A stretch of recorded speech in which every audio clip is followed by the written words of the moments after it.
Kemudian daripada itu, aku mendengar seperti suara yang nyaring dari himpunan besar orang banyak di sorga. Katanya, Haleluya! Keselamatan dan kemuliaan dan kekuasaan adalah pada Allah kita. Sebab benar dan adil segala penghakimannya, karena ialah yang telah menghakimi pelacur besar itu, yang merusakkan bumi dengan percabulannya. Dan ialah yang telah membalaskan darah hamba-hambanya atas pelacur itu. dan untuk kedua kalinya mereka berkata, Haleluya! Ya, asapnya naik sampai selama-lamanya.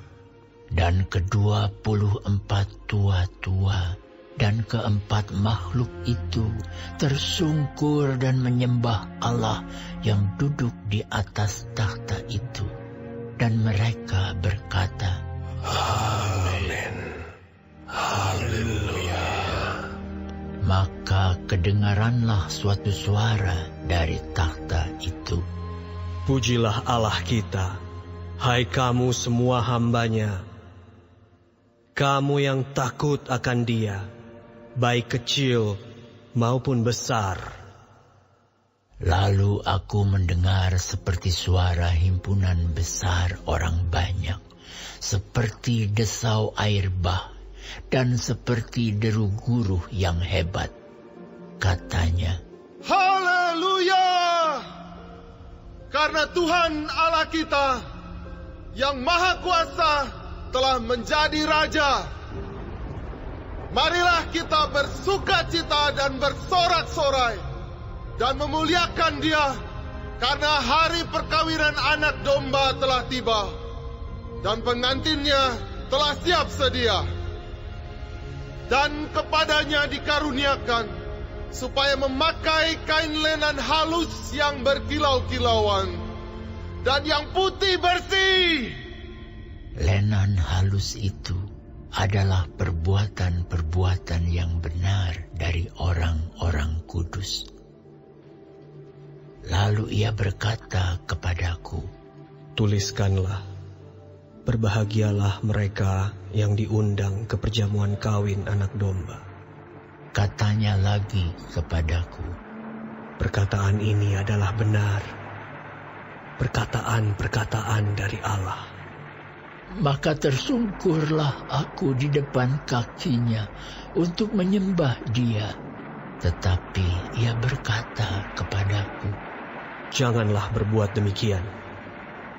Aku adalah hamba, sama dengan engkau dan saudara-saudaramu yang memiliki kesaksian Yesus. Sembahlah Allah, karena kesaksian Yesus adalah roh nubuat. Lalu aku melihat sorga terbuka. Sesungguhnya ada seekor kuda putih, dan ia yang menungganginya bernama Yang Setia dan Yang Benar. Ia menghakimi dan berperang dengan adil.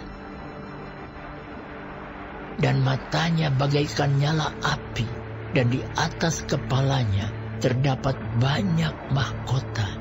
Dan padanya ada tertulis suatu nama yang tidak diketahui seorang pun kecuali ia sendiri.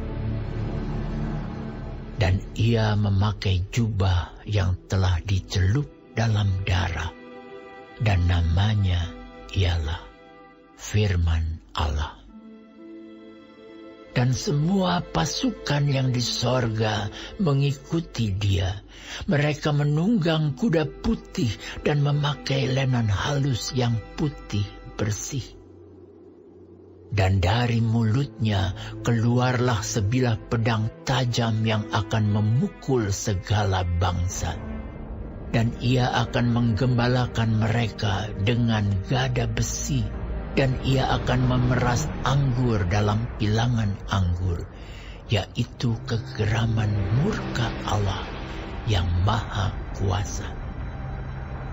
Dan pada jubahnya dan pahanya tertulis suatu nama yaitu Raja segala raja dan Tuan di atas segala tuan. Lalu aku melihat seorang malaikat berdiri di dalam matahari, dan ia berseru dengan suara nyaring kepada semua burung yang terbang di tengah langit. Katanya, "Marilah ke sini dan berkumpullah untuk turut dalam perjamuan Allah. Perjamuan yang besar, supaya kamu makan daging semua raja, dan daging semua panglima, dan daging semua pahlawan, dan daging semua kuda, dan daging semua penunggangnya, dan daging semua orang, baik yang merdeka maupun hamba, baik yang kecil maupun yang besar." Dan aku melihat binatang itu dan raja-raja di bumi serta tentara-tentara mereka telah berkumpul untuk melakukan peperangan melawan penunggang kuda itu dan tentaranya. Maka tertangkaplah binatang itu, dan bersama-sama dengan dia nabi palsu yang telah mengadakan tanda-tanda di depan matanya. Dan dengan demikian ia menyesatkan mereka yang telah menerima tanda dari binatang itu dan yang telah menyembah patungnya. Keduanya dilemparkan hidup-hidup ke dalam lautan api yang menyala-nyala oleh belerang. Dan semua orang lain dibunuh dengan pedang yang keluar dari mulut penunggang kuda itu. Dan semua burung kenyang oleh daging mereka.